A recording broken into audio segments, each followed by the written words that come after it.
Mesdames, Messieurs, bonsoir. Émission spéciale ce soir sur la taxation, l'International Taxation.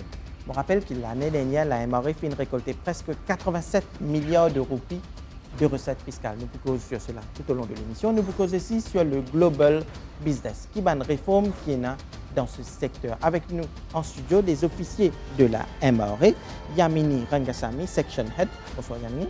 Bonsoir. Mario Annas, le directeur Large Taxpayer Department. Bonsoir Mario Annas. Bonsoir.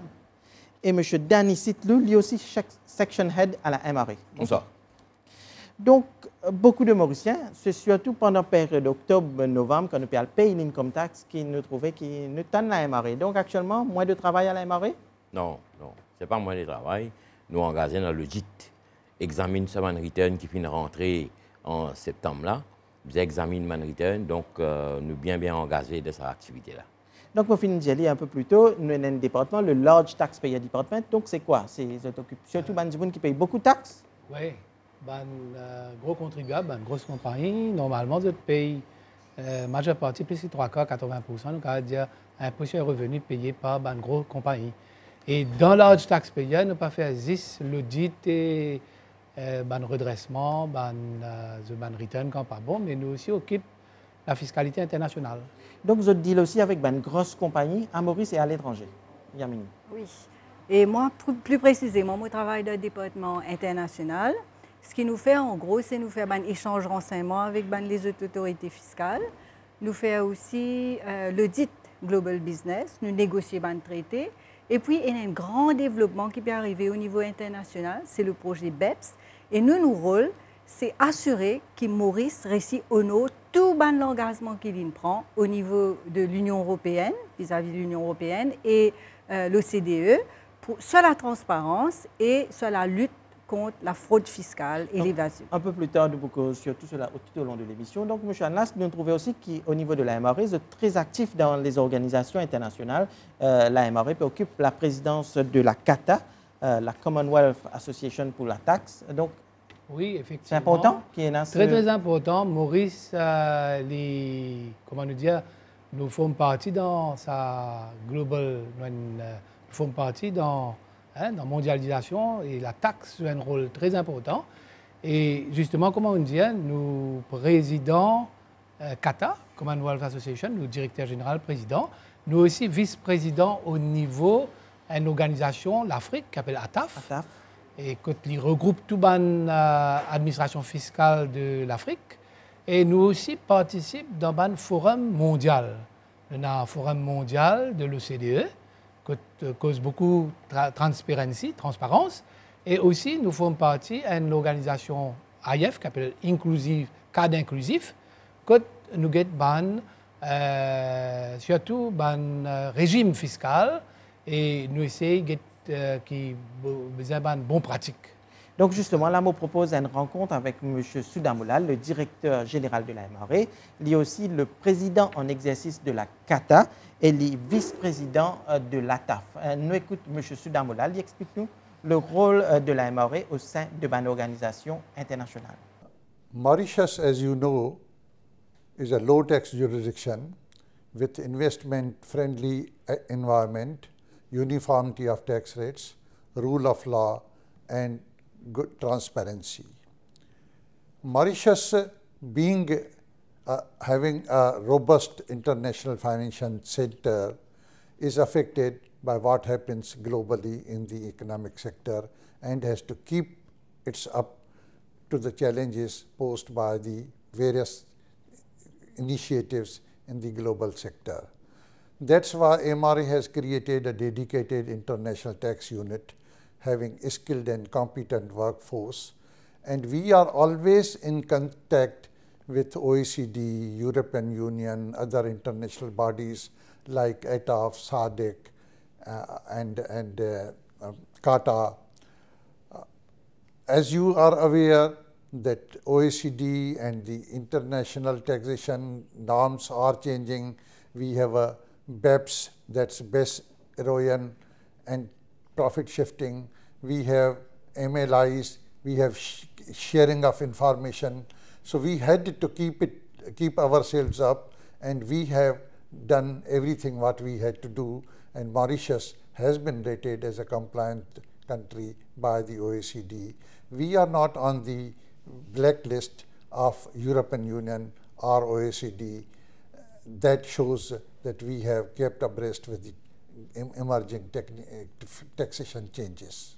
Today is a difficult area where many countries are undergoing process. There are many initiatives which were not 10 years ago, country by country reporting, MLI, that is a multilateral exchange. So our unit is working very hard, and we believe that we will always be able to provide investor-friendly environment. We will always be able to provide efficient framework to our global investors. We would always be willing to work with them and give them every service we can work for. Mauritius is an active player in the international taxation field.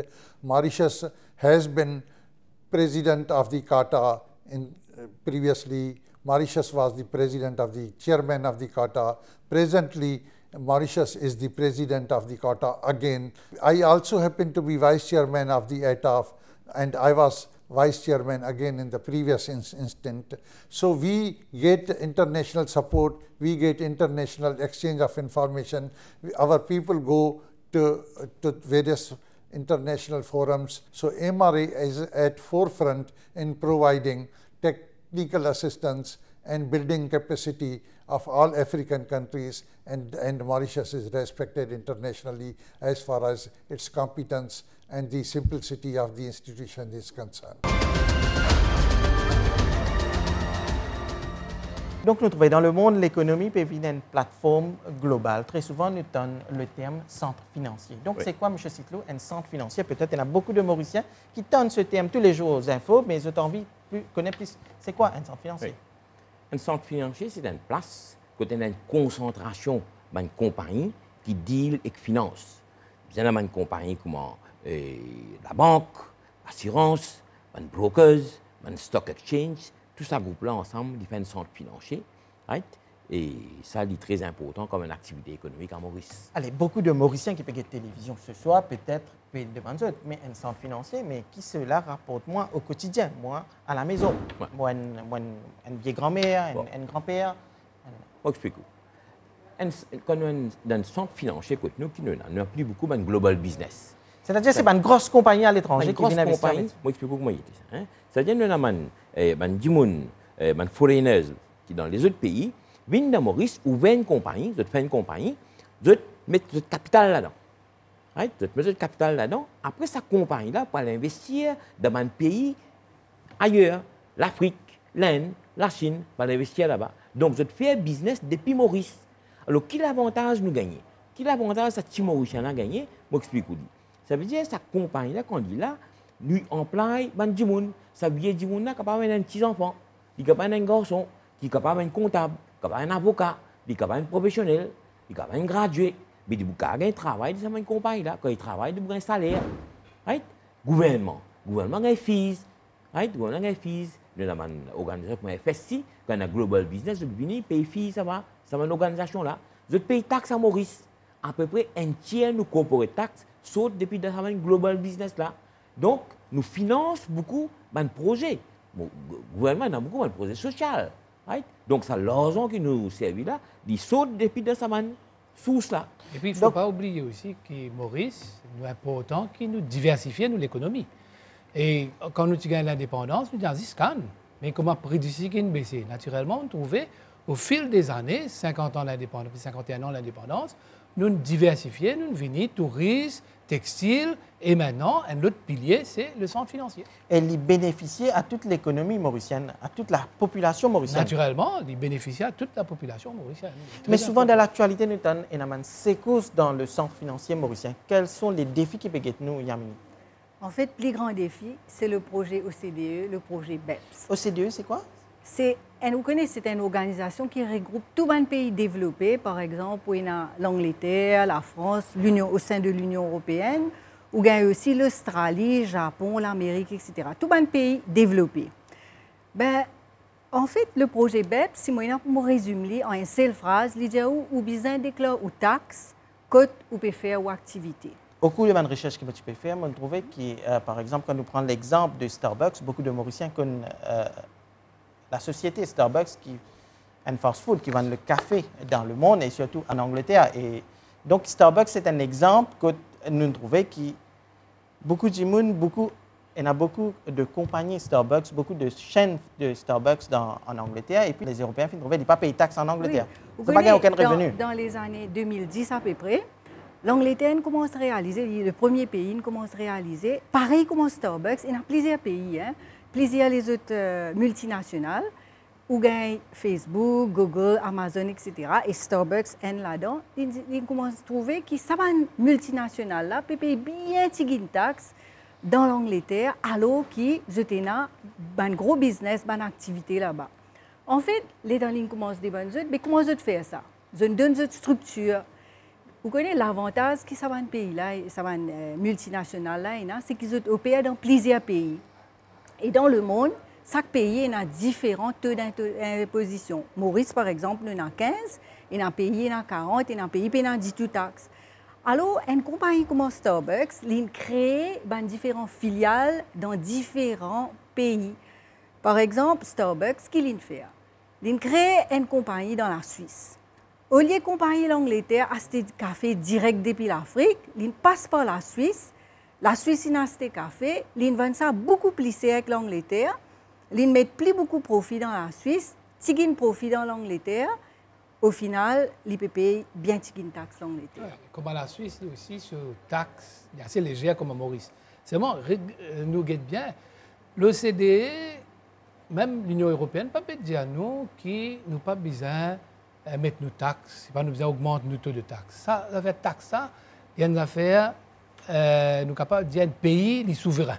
L'idée décidée. L'idée décidée combien % de taxes pour imposer le ban compagnie ou bien le ban individu. L'idée décidée seulement celles affaires qui ne sont pas d'accord si un pays peut mettre ban taxes, peut mettre ban incitation fiscale pour y attirer l'investissement, mais il peut non dans le pays. Il dit mettre ça l'incitation fiscale là et comme mon collègue dit activité pas peut faire dans Maurice. On dire ban coquille vide, ban shell company. Ça je suis pas d'accord. Et donc nous à Maurice, il y a une réforme qui peut faire, nous pouvons causer sur tout cela un peu plus tard, ou tu peux causer aussi sur le BEPS, Base Erosion Profit Shifting, Yamini. Mais vous connaissez de ce projet-là, au fait, c'est G20. G20, il donne une directive au CDE, il a un problème global, vous avez une solution globale. Alors, je fais un travail, je viens avec 15 rapports, différentes mesures. Et en gros, l'India pays, ils ont besoin d'implémenter des mesures, régler tous les régimes fiscal et faire de manière qu'ils mettent des clauses anti-abus dans les traités. Et c'est pour ça un peu qu'à Maurice, nous besoin suivre et être une fairness dans nos systèmes de taxation. Oui, exactement. Effectivement. Ouais. Et nous avons besoin, comme à Maurice, pourquoi nous suivons toujours les normes internationales, mais avec le temps, il y a les autres normes développées. Et Maurice, il a besoin qu'il pèse, il a besoin de suivre ces normes internationales-là pour les rester attractifs, pour les capables, tout en ayant une taxe légère, une taxe bas, mais en même temps, il a besoin de suivre les normes internationales pour être capable d'attirer vraiment un bon investissement. Donc, justement, suite à une réforme et une réglementation qui peut opérer dans le secteur, nous finissons Anthony Lanching de PricewaterhouseCoopers.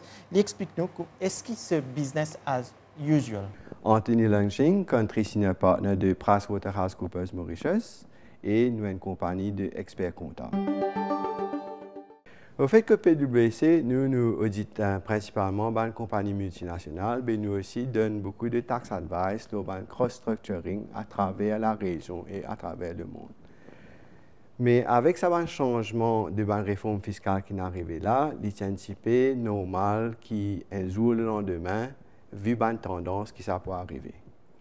Avec tout le changement, il y a certains investisseurs qui peuvent plus affecter, d'autres moins affectés, et il y a aussi certains qui peuvent worse off. Nous, ce qui nous peut trouver pour le moment, c'est que les investisseurs encore peuvent réduire les repères, peuvent habituer avec ce nouveau système-là. Mais ce qui nous peut aussi trouver, c'est que l'effet peut aussi arriver. Par exemple, nous trouvons que Singapour dépasse Maurice en termes de pays préférés pour l'investissement en Inde. Le secteur au fait, du global business passe par une impasse assez difficile.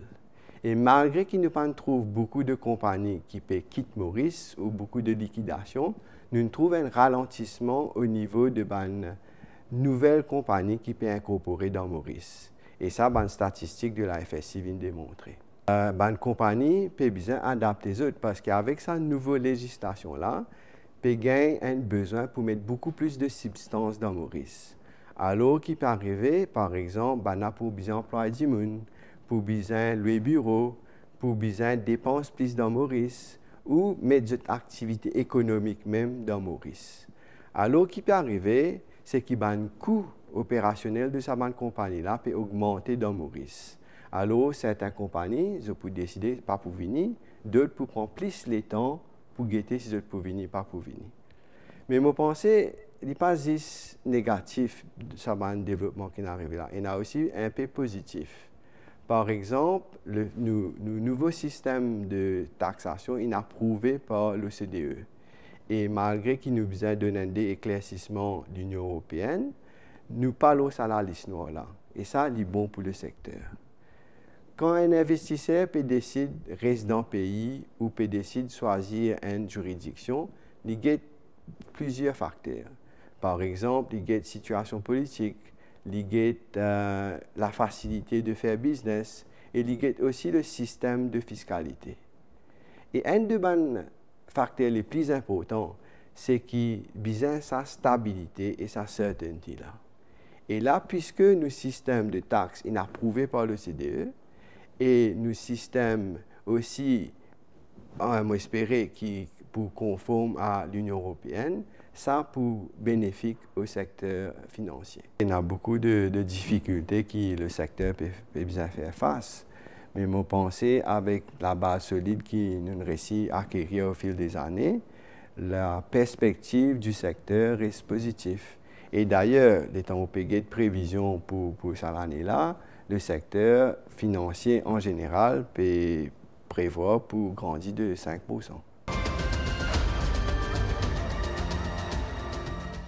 Donc, nous trouvons, M. Annas, le business model même bien évolué. Avec tout ce qui peut dire, bien une réforme dans le secteur. Oui, le business model bien évolué. Ce qui est bon pour une certaine époque, il n'est pas bon maintenant. Donc, nous avons changé, nous avons essayé d'adapter nous à ce qui peut passer dans l'international. Et nous trouvons que maintenant, que l'OECD, que l'Union européenne peut mettre beaucoup l'emphase sur substance. Je peux dire comme ça, qui normalement, ou libre pour donner une incitation fiscale, mais il faudrait qu'il y ait une substance dans le pays. Substance veut dire qu'il y ait du monde pour faire cette activité-là. Et qui aussi, il y a une compagnie qui dépense pour faire une activité. Il y a ce dépenses, il y a cette activité qui est faite à partir et à Maurice, dans le pays. Mais l'important, le primordial, cette réforme-là, est-ce qu'ici nous dit à Maurice, nous ne pas pour écouter d'autres, mais nous suivre comment nous envie, comment nous dans ce cas-là, moi, je pense que c'est catastrophique. Enfin, dans la liste noire, nous ne pas capable, permettre nous être dans la liste noire. Parce qu'il n'est pas une solution, mais une option. Ça. Nous avons besoin d'être conformes à la norme internationale, comme à Maurice, toujours une été. Et un terme qui est un peu plus tôt, le global business. Global business, c'est un terme économique qui peut-être Lichibo nous explique en détail. Oui. Global business, comme on dit là, global business, c'est une compagnie qui d'une place, mais elle peut faire business dans plusieurs pays.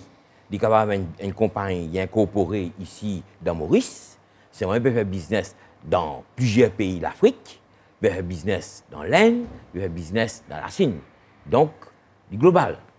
C'est global. Il ne peut pas faire business bilatéral avec un pays ou sa domestique ici. Il fait global business, il veut dire depuis dans Maurice, il fait business plusieurs pays. Donc, quand nous causons global business, comment nous être sûr, nous, un petit pays à Maurice, être sûr que l'argent qui peut venir peut rentrer dans un tiroir, peut sortir dans le tiroir, peut rentrer dans le tiroir, et puis on peut trouver, pas connaître quand l'argent sortit, et puis est-ce qu'il peut payer taxe, pas payer taxe. Donc, comment nous, au niveau de la MRE, des autorités, nous connaissons, quand nous cause global business, quelles sont les formes de contrôle qui nous sommes capables d'exercer, et puis être sûr. Ça, il y a un contrôle, nous avons plusieurs contrôles à Maurice. Quand un investisseur peut venir de l'étranger, il peut venir à Maurice. Et premier contact point, c'est FSI. FSI, voilà, pour faire toute une vérification, pour guetter, c'est ce qu'on appelle le due diligence. De faire due diligence, de guetter qui source l'argent, tout ça là, de venir. Et MOA aussi, il y a un contrôle qui nous fait, si nous avons tout ce qui n'est pas bon, nous avons un rapport, ça, l'autorité concernée. Right? Donc, il y a un contrôle. Donc, il y a aussi une forme de transparence qui est obligatoire, qui est imposée. Oui, ça, définitivement. Et vous connaissez, vous avez dit, moi ici, Maurice, toujours, vous pensez, maman appelle Maurice championne dans la transparence. Parce que nous, comme on m'a dit tout à l'heure, nous appartenons à Global Forum et nous avons un peer review, nous avons 150 pays qui sont dans ce Global Forum là. Et là, nous avons peers, ils assessent nous. Et tout dernièrement, nous sommes fully compliant. Il y a 10 éléments. Et dans 9 éléments, nous sommes fully compliant. Et dans un élément, c'est beneficial ownership, nous sommes largely compliant. Mais overall, nous sommes compliant.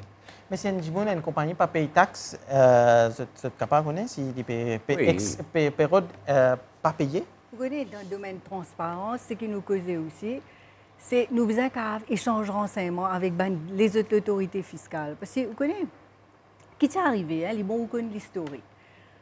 Il y a une banque suisse right, qui peut travailler, qui peut aider les Américains qui bien risquent, cacher de l'argent et pas déclarer taxes dans l'Amérique. Un bozo, il s'appelle M. Bradley Birkenfeld. D'ailleurs, il a écrit un livre qui a publié un best-seller en 2018. Et il raconte toute l'histoire, l'historique. Ben, du jour au lendemain, il a envie de nous informater. Il est allé, il prend tout ça données qui tient dans la banque suisse, la banque UBS, il donne ça à l'autorité fiscale, l'Amérique.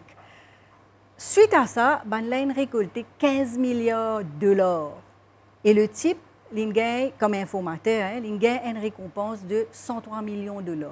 Et là, l'Amérique dit, ben, si nous ne réussissons pas sa qualité casse-là avec renseignement, qui fait nous pas mettre un système en place, nous faire tout pays vient de nous renseignements, les citoyens américains qui n'ont content des hauts. Là, la même chose implémente ce qu'on appelle FATCA. Et Maurice, nous commençons à échanger renseignements, 4 l'année nous faire avec l'Amérique, le compte bancaire qui est américain. Comment ça finit? Le pays, l'Union européenne, dit, eh bien, qui fait l'Amérique qui fait ça, peut gagner beaucoup de casse. Nous aussi, nous pouvons faire un FATCA européen. Ça s'appelle ça Common Reporting Standard. Les LAZON implémentent ça Common Reporting Standard. D'ailleurs, nous commençons à changer automatiquement, ça l'année-là. Donc, à Maurice, nous, au niveau de la MRE, nous avons une section qui occupe de ça échange de renseignements de FATCA et CRS. Justement, nous finalisons l'équipe qui occupe ce dossier d'échange d'informations avec les autres pays. Nous écoutons. Je m'appelle Karima Patel, je travaille dans la section internationale à la MOE. Notre travail principal dans cette section-là, c'est que nous travaillons dans l'échange de renseignements. Premièrement, nous travaillons dans l'échange de renseignements sur demande, c'est-à-dire le bureau de taxe dans un pays étranger avec une requête, le ban qui réside dans Maurice et aussi le ban compagnie. Là, nous avons en retour les renseignements qu'ils ont demandé. Après, nous travaillons ici beaucoup l'essence renseignement automatique. Un simple exemple, comment essence renseignement automatique c'est par exemple, nous avons la banque dans Maurice et il y a un Anglais qui a un compte dans sa banque là. C'est la banque dans Maurice là, pour avoir un renseignement, sa compte en banque qui ça Anglais là il a. Par exemple, ce balance et l'intérêt qu'il y de recevoir. Là, MOE, pour prendre ce renseignement là, pour avoir ça, bureau taxe dans l'Angleterre. En retour, bureau taxe l'Angleterre pour aussi collecter l'information depuis la banque anglaise, le mauricien qui a un compte financier là-bas. Là, vous pour avoir MOE, ça renseignement là. Quand MOE décide pour participer dans l'échange de renseignements automatiques, nous nous trouvons dans une position pour bien créer une équipe spécialisée. Cette équipe spécialisée là, elle est là pour assurer que toutes les mesures nécessaires nous peut prendre pour l'implémentation de ce programme d'échange de renseignements là. Par exemple, nous faisons un training avec des personnes qui travaillent dans le secteur financier et aussi nous écrivons un guide pour aider la banque et les autres institutions financières pour implémenter sa projet échange de renseignements automatique. Là. Et maintenant, quand nous recevons un renseignement, nous traitons ce renseignement là très confidentiel et pas tout officier de MORE qui a accès à cette information là. Et les informations que nous recevons depuis les autres pays, cette information là, nous recevons le ban mauricien qui est en compte à l'étranger. Ces renseignements nous recevons là, nous checkons ça avec les chiffres qui sont personnels déclarés dans le return. S'il y a une différence, MORE pour initier l'enquête. Si il n'y a aucune différence, nous pouvons garder ce renseignement-là que nous comme un record.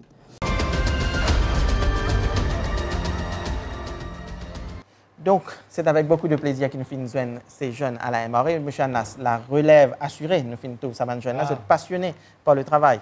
Oui, nous sommes capables de dire qu'il y a quelques années, nous nous obligeons avec tout ce défi qui est là au niveau mondial, nous obligeons à renforcer l'équipe. Mais il y a un jeune qui est intéressé avec la fiscalité. Il y a dans l'équipe, ces jeunes. Au fait, vous avez ces jeunes-là, ils ont tous en bas 30 ans. Ils sont très, très bons. Ils ont fait des séminaires partout, avec la banque, et dans le secteur financier. Mais il y a beaucoup, vous connaissez, travail intéressant. La taxe internationale, c'est un sujet très intéressant. Et du monde, aujourd'hui, peut faire l'étude, l'étude poussée, comment échanger de renseignements, le traité, une convention. Et non, je besoin de dire, c'est une étude qui vaut la peine de faire. Mais la taxe, c'est une passion. C'est une passion. Donc, nous revenons avec le terme FATCA et CRS que tu peux dire, Yamini. Donc, cet échange, est-ce qu'il est très important dans le reportage que nous avons trouvé? Il y a beaucoup de confidentialité. Il est très important qu'il y ait cet échange-là et il pour aider Maurice ou bien il pour faire du bon père? Non, au fait, les deux côtés là, nous échangeons avec les pays de nous. Ben, en ce qui concerne Maurice, comme on trouvait dans le reportage, nous tenons à cœur beaucoup la confidentialité. Quand nous gagnons renseignements, il y a bien des gens qui peuvent manipuler ce qu'ils nous font, nous comparer avec ce qui dit moun l'a déclaré et si on a plus loin si dit moun là en règle nous pas faire non lien avec lui. Par exemple moi-même mais malheureusement mon pénaliste si moi j'ai un compte en Angleterre donc au niveau de la MORE vous êtes au courant si on a l'argent moi j'ai un fonds en Angleterre pour n'importe quelle personne. Oui, n'importe qui ça non. C'est nous pour comment nous dire même si mettre loin un faux nom ou bien du moun non pas. En principe, difficile pour mettre ça au faux nom parce que la banque, maintenant, d'après ça, j'ai besoin de manou ou carte d'identité, etc. Dans toute la banque, comme ça. Et dans le monde? Dans le monde. Le secret bancaire n'est plus existé pour la taxe. Il peut disparaître. C'est moi nous capables de dire que la confidentialité est importante parce qu'il n'y a pas envie qu'il y ait un compte étalé dans le plan public. Mais c'est moi pour la taxe. Nous sommes capables de dire que le secret bancaire n'est plus existé pour la taxe. Et comme nous trouvons dans le reportage, là, au niveau de la MORE, vous faites une vérification. Est-ce que la personne peut donner une vraie information au niveau de la MORE? Oui. Ouais. Et pareil, nous gagnons aussi, vous connaissez, ça renseignement qui nous gagne automatique là. Ou qu'on aussi fouille plus loin, ou aller créer l'autorité fiscale. Mais nous recevons aussi beaucoup de demandes. Beaucoup de demandes, les autres résidents. C'est important pour fairness, comme si on a une taxe, il bien faire. Si un monde, il peut mettre son argent dans Maurice et il peut payer taxe parce que la banque pour communiquer, nous connaissons qui l'argent de la banque, mais il est bon aussi s'il peut mettre ça dehors, qu'il connaît qui MORE pour au courant. Donc, je crois qu'il y a ça, tout le monde a le même pied d'égalité. Et ça, système d'information, comme on peut dire dans la transparence, il concerne tous les Mauriciens. Ce n'est pas qu'ils n'ont pas petit, grand. Non, on les concerne tout. C'est aucune discrimination. C'est automatique. C'est pas dire pas Michel X, pas Michel Y. Non. Pas figure. Naturellement, si un monde, il peut. Parce que nous encourageons compliance, voluntary compliance. Si un monde, il fait sous taxe correcte, il est un bon citoyen, il déclare ce qu'il a besoin de déclarer, il paye son fair share of tax, pourquoi pas nous aider? C'est la vie plus facile. Mais si il est risqué, il n'est pas déclaré, là, naturellement, nous pouvons tout tasse parce que nous avons l'information, nous prenons l'information. L'information, c'est la base de notre travail. Ça. Si un monde, nous avons un système de self-assessment, du monde fait son return, même global business, il fait son return, ni même il fait son return. C'est moi, nous avons besoin d'un renseignement. Si nous avons un renseignement qui n'est pas corroboré avec ce return qui nous donne, là, nous pouvons faire une réclamation. Nous pouvons appeler, nous pouvons demander un renseignement encore, nous sommes. Donc, renseignement, information, c'est ça l'essentiel. Donc, il y a plusieurs réformes qui peuvent enclencher au niveau de la MRE suite à tous ces changements qui nous finissent au niveau de l'OCDE. Donc, quelles sont les réformes qui peuvent enclencher au niveau de la MRE? Ben, premièrement, nous régime, nous sommes un régime de global business. Nous nous obligons sans vous connaissez au niveau de l'OCDE comment le faire. Et nous avons un forum. Forum là, les gens dire qui est le régime ou non.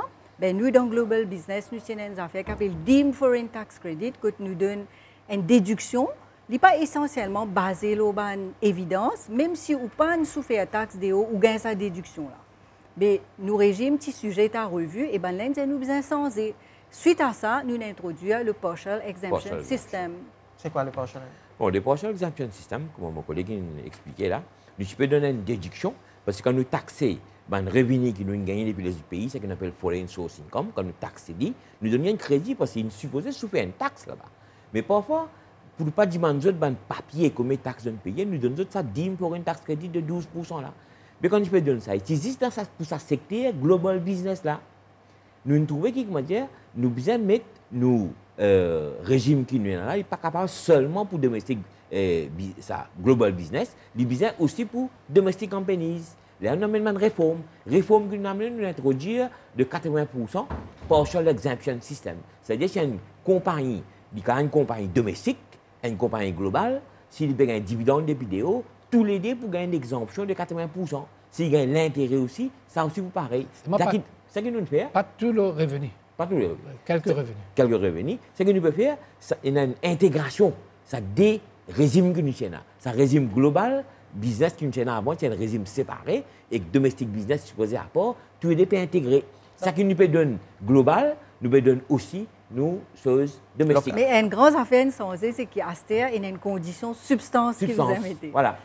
Donc, quand je peux cause substance, ça veut dire qu'il faut des compagnies là, qui peuvent opérer à Maurice, qui passent une letterbox company, comme nous dit. C'est-à-dire qu'il ne faut pas une activité, il faut des qui travaillent. Il faut des activités économiques. Quand nous cause substance, il dépend de la nature de l'activité là. Il dépend de la nature de l'activité. Et dans certaines activités, par exemple, si il investit, il peut gagner dividende. Il existe equity, comment nous dire, il existe un equity, un investissement, ordinary shares, une équité. Donc là, il n'y a pas besoin de beaucoup de substance.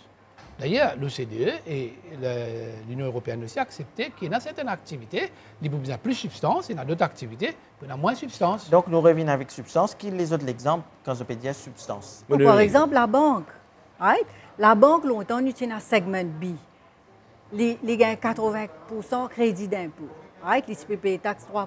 À ce temps, sans nous pouvons faire un nouveau régime pour la banque. Mais seulement, nous ne réussissons à démontrer qu'il nous est vraiment la banque, des gens qui travaillent à Maurice. Donc, il ne faudrait pas qu'il compagnie là, nous guettons une compagnie, nous trouvons le nom, quand nous ouvrons dans le code de compagnie là, nous tapons la porte et nous disons à la réception et puis il y a une personne qui peut travailler. Une compagnie d'assurance, par exemple. Fait que moi, je dis, une compagnie d'assurance Maurice, il est bien actuel. Mais actuel, il n'est pas capable dans d'autres pays.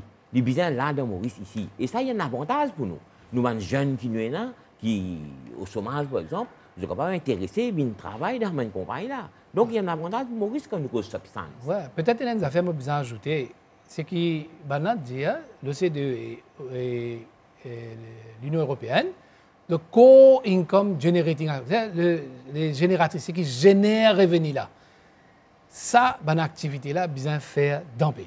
Donc, tout ça, un changement là, qui concerne les stakeholders. Je propose qu'il nous rejoigne Richard Orlov, le CEO dans le groupe Ocorian. Il explique-nous comment les autres pays évoluent avec réforme qui est dans le secteur. Je suis Richard Orlov, le Regional CEO de Ocorian. Regional veut dire nous pouvons couvrir l'Afrique, Middle East et Asia depuis Maurice. Et auparavant, nous sommes appelés ABAX, nous changeons de nom depuis environ 1 an. Alors, Ocorian, nous avons une management company dans Maurice, comme on a une paquet management company dans Maurice, mais nous nous focus beaucoup plus sur l'Afrique. Ce qui nous fait comme une management company, nous donnons des services, corporate services et services financiers à des clients internationaux qui viennent utiliser le centre financier mauricien pour faire un investissement en dehors de Maurice. Principalement, c'est ça qui nous fait. Alors, les gens qui nous recrutent, les gens qui travaillent avec nous, c'est les comptables, les compagnies secrétaires, des gens qui ont une formation en business, en law, en économie. Voilà un petit peu des gens principalement qui travaillent dans nous, mais aussi bien sûr des gens dans IT, tout ça, parce qu'il y a une compagnie qui emploie quand même un peu plus que 300 gens, donc il y a un paquet de services qui nous donnent de nos clients. Alors, le secteur Global Business, c'est un secteur, je pense, qui y a un paquet de gens dans Maurice pas trop comprend. Et auparavant, on s'appelait offshore, mais moi, je préfère utiliser le mot Global Business parce que offshore, il y a une connotation un peu comme dire tax haven, alors que Maurice n'est pas du tout un tax haven, parce qu'il y a un système qui est bien transparent. Nous partageons l'information au niveau international avec la plupart des pays du monde. Nous taxons, c'est une taxe à 15%. Pour business international, taxe est capable de baisser plus, il arrive jusqu'à 3%. Il n'est pas 15%, il est 3%, mais néanmoins, nous qu'on appelle headline tax rate, c'est 15%. Et dans le secteur, ce qu'il nous fait, c'est par exemple encourager les clients servir l'avantage qui sont financiers mauriciens.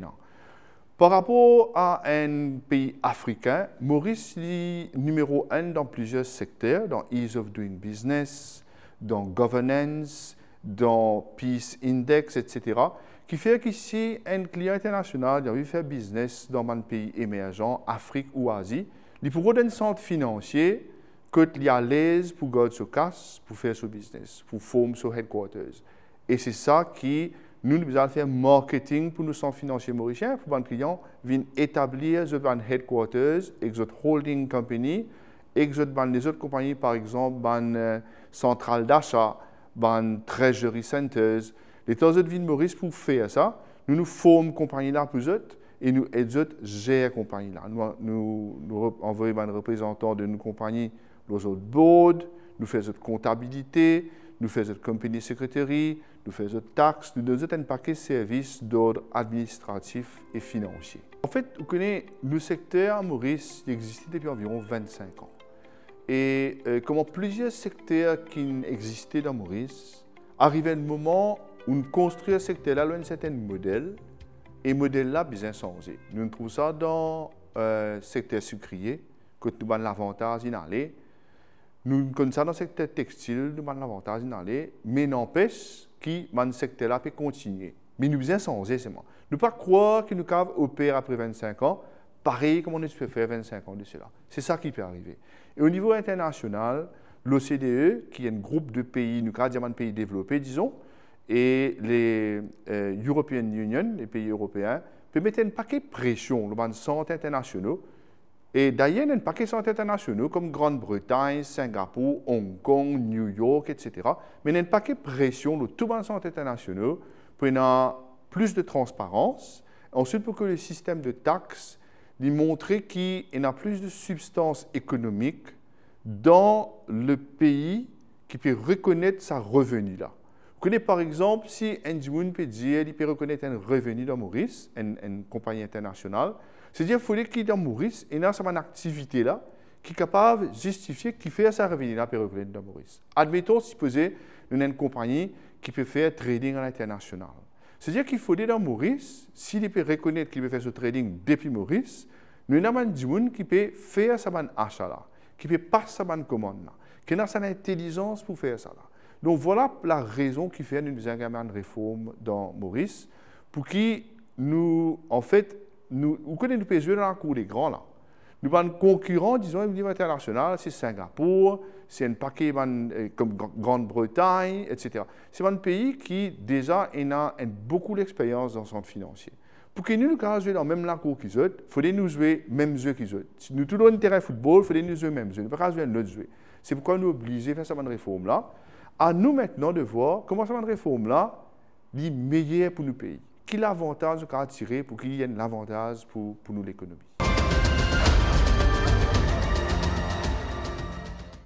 Donc nous trouvons Maurice bien adapté avec tous les changements qui peuvent opérer dans le secteur. Adapt au parish, nous avons le choix. Et nous avons fait. Nous avons le choix. Parce que si nous avons envie d'être capable d'attirer les investisseurs, si nous avons envie que nos secteurs financiers continuent de développer, nous avons le choix, nous avons comme plan. Mais c'est ce qui est important. Il faudrait que partout dans le monde, il y ait ça même un level playing field, comme on nous dit. Mais il est important aussi qu'ils nous gardent nos juridictions attractives, dans le sens que nos taxations, nos systèmes taxes, besoin d'un incentive pour que les étrangers viennent investir ici. Nous besoin rester compétitifs, tout en respectant ou en, disons, suivre les normes internationales, mais nous besoin citoyens qui nous a assuré que nous sommes compétitifs. D'ailleurs, tous les autres pays, nous aussi pays, gagnent les investisseurs étrangers. Et nous devons rester compétitifs et nous sommes en compétition avec les autres pays. Donc, Yamini, est-ce que vous pensez que nous pouvons mettre le challenge OCDE, BEPS? Je n'ai pas de doute.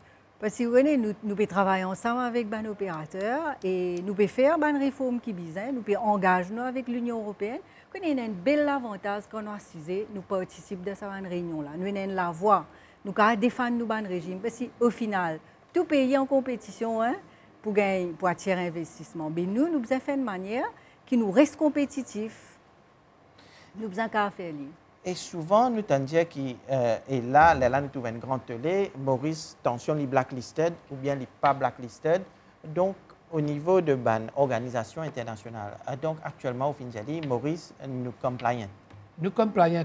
Tous nos régimes sont examinés par l'OCDE et nos régimes sont clear, mais naturellement pour un monitoring. Au niveau EU, la Commission européenne essaie d'ailleurs de nous demander qu'il y ait une convergence entre review que la Commission européenne peut faire avec l'OCDE. Mais seulement, nous devons reconnaître que la Commission européenne, c'est une autre organisation, il a ses propres règles, et ces règles sont un petit peu différentes. Par exemple, les ligues manufacturing, quand l'OECD pas de manufacturing. Et d'ailleurs, nous ça, prix Freeport, review nous Freeport. Et puis, il y a certains rôles qui sont un petit peu différents. Donc, nous encore, nous pouvons discuter avec la Commission européenne et le gouvernement, le Premier ministre d'ailleurs, il commit, il engage pour faire certaines réformes. Mais plus important, si nous réussissons à mettre substance comme besoin, nous réussissons à assurer que l'activité peut faire partir ici, ils n'ont pas dire nous non, il n'y a pas de donc, problème. il ne faut pas qu'il y ait une compagnie, une coquille vide. Coquille vide, pas besoin. Besoin d'une vraie compagnie qui peut travailler depuis Maurice. Et pour Maurice même, il peut profiter, c'est-à-dire qu'on a plus d'activité économique. L'emploi, l'activité économique ici. Invite les étrangers à venir faire transfert de connaissances, comme ça nous pouvons grandir. Ouais. Un peu qui est arrivé quand nous avons l'indépendance, nous avons un Hongkongais, nous avons un monocrope économique, on va dire. Là-bas, quand nous venons, nous avons savoir-faire ici. Même affaire, quand les gens commencent à apprendre à faire ça, à travailler, puis ici même, nous sommes jeunes pour développer. Puis nous avons fait de nous-mêmes. Nous finissons écouter quelques stakeholders au cours de l'émission, c'est assez positif dans le secteur, mais il y a aussi certains gens qui sont un peu pires suite à cette réforme-là. Est-ce qu'ils nous sont capables de survivre? Le secteur financier, le global business, pour capable de survivre suite à l'imposition qui l'OCDE impose? Naturellement, vous connaissez, il y a un challenge, il y a un défi. Mais quand il y a un défi, il y a une opportunité aussi. Vous pensez que si nous prenons action qui nous peut prendre, il peut aller dans la bonne direction, et nous n'avons aucun doute que nos secteurs, pour qu'on jour meilleur encore, parce que si nous avons un choix aussi, nous avons un choix, si nous pas faire cette réforme-là, naturellement, le secteur là pour tomber. Par contre, avec réforme, nous avons l'espoir et nous connaissons que les autres, si nous avons un level playing field, ce qui est très important, c'est qu'il ne faudrait pas que nous, Maurice, nous single nous out, comme je dirais, 10 nous. Les besoins partout, dans tout pays, pour appliquer la même ça. Et à ce moment-là, nous sommes capables de survivre. Oui, ça c'est très important. D'ailleurs, dans tout le forum qui nous allait, nous disons qu'il est important pour assurer qu'il y a un level playing field. Et Yamini, qui deal beaucoup avec une organisation internationale, l'échange d'informations, donc aussi vous pensez qu'il... Oui, parce que nous pouvons déjà faire et nous continuons de faire. Il est bénéfique pour tout le monde parce que quand une des raisons qui fait cet échange-là, c'est que tout le monde connaît que nous tous nous pas au courant et nous pouvons déclarer. En fait, nous pouvons promouvoir la transparence et déclaration volontaire de la part de tout le monde. Et un peu plus tôt, si nous pas écoute la réglementation qui l'OCDE peut dire nous, qu'arriver, nous blacklisted. Et puis, naturellement, nous obligés. Nous obligés. Et puis, vous connaissez, et je suis capable de dire nous participons dans ce forum-là. Nous faisons beaucoup d'échanges, nous gagnons l'expérience, nous connaissons les bonnes pratiques. Et je pense que si nous adoptons les bonnes pratiques, nous sommes capables de réussir.